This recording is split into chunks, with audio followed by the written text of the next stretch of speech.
All right, I don't think that there are any more important times to have you in studio. Thank you. Or to talk about gardening because it's been a little bit wonky. Yes, weird. Over the last little while. I'm gonna call it Gigi. Do you like Gigi? I like it. Let's do it. Okay, so this week's Gigi is gonna be with Tanya in studio. We're gonna go through some berries and then maybe what to do this time of year. Yes, yes.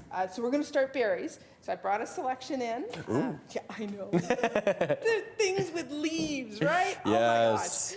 Oh my gosh. So certainly growing our own food this year is going to be really, really important. We've got a selection of berries. The awesome part about most berries is they only need one for a pollinator. So you can have one berry bush and still get fruit. The exceptions, there's always exceptions. There's always, you always take me down this path. Well, here we are, right? So the exceptions are blueberries, which are these guys here. And we've been together long enough to know that I eat blueberries like I eat potato chips. And that's my favorite one as well. Yep. So it's amazing superfruit. Blueberries are really, really good. Again, you can have one, but if you have two, you get bigger, juicier, sweeter fruit. Beautiful. We love that. How wrong is that? Yeah, I know, right? Gee, wow. We've got some hascaps, which is this one in here. So a hascap is actually a variety of honeysuckle. It's a cross between a honeysuckle and a blueberry. So it's another superfruit. Tastes a little bit like a cross between a blueberry and a raspberry. Okay. Looks like an egg. I don't ask these kinds of questions. I don't make it up. Yep, nope. All I'm going to say is I think I have to try those because raspberries and blueberries are my top twos. So here we are. All right. Now this one, yes, you need a boy and a girl. Yes. So the awesome part about this particular one is if we actually get up close and personal, there's two different bushes in here, right? I've got one here and I've got one here. So if you don't have one that has both bushes in the same pot, you need to make sure you pick up two. Okay. You need a boy and a girl. Boy and girl, got it. And then we talked about, I know raspberries are your thing. Yes. So this one is different. This is a gold one. A gold one, a gold raspberry. A gold raspberry, super sweet, but it flowers late and it fruits late. So this is a little bit later. This is August, early September variety. Didn't even know they existed, gold raspberries. Right? I'm always learning. You get some red ones, you get some gold ones, you extend the season, and off you go. Yay. Down on the far end in front of you are This way? currants. Oh, this guy, yeah. Yep. So currant, super, super easy. That one gets big. Expect like 6x6 to 8x8. Oh! All the others we're talking about are going to be like 4x4. Okay. So red currants, super, super sweet. And then I've got a jostaberry in here.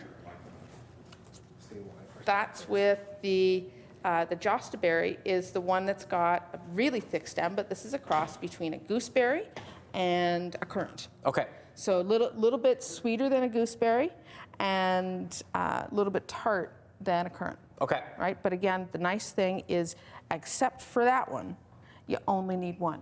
I like that. So that's just the exception. Plant them in a pot and you're good to go. Yes, love it.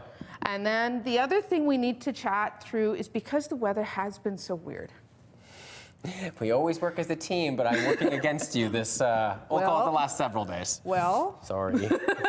It does get better, though. It does. I do, although famous last words from a weatherman. Yeah. Here we are, right? And what we're going to talk about is actually hardening off. How do you harden off, and what the heck do you do with that? Yeah. So if you're growing something inside, you've got your seedlings started inside, or if you started a perennial inside, it's got lots of really, really tender growth that if you take this and put it outside right now, you'll kill it from the roots up. Okay. Right? We don't want that. Nope, not good. So to harden this off, you're not going to do it in minus temperatures no matter what. But on a nice day when we get 5, 6, 7 degrees, this is going to go outside in the sun for 3-4 hours, and it's going to come inside and warm up. Tomorrow, you're going to put it outside in the sun for 4 or 5 hours. It's going to come in and warm up. And you're going to do that process for about a week. Okay, increasing the tolerance as we were talking about. Got it. Yes. Okay. And what that does is it actually takes these really tiny, very, very tender leaves, and it promotes a different cell structure, so it's less susceptible to frost. Oh, okay. So we're kind of strengthening it that way. Yeah, and whether we do that with a perennial, we're going to need to do that with all those seedlings that we've started in our living rooms very, very soon. Yes. So what you would say is, besides that, at this point, let's just hold off from trying to get hold off. everything out there besides just maybe a little bit every now and then. We can do a few pansies, but again, if we've got minus temperatures, then we want to bring those pansies inside. Yeah. So I need some help here. Yeah, I'm going to do my best to kind of work with you on that. I know it gets better into the weekend. There's still It maybe does. a -1 next week. There's so always one. We're on the There's surface. always one. But we'll get a little bit better. But this gives us something exciting to look forward to. Tanya, always so lovely to have you here. Have fun. And stay with us. We'll be right back to talk about maybe when we can actually find some warmth. Yep, we'll talk that through next week.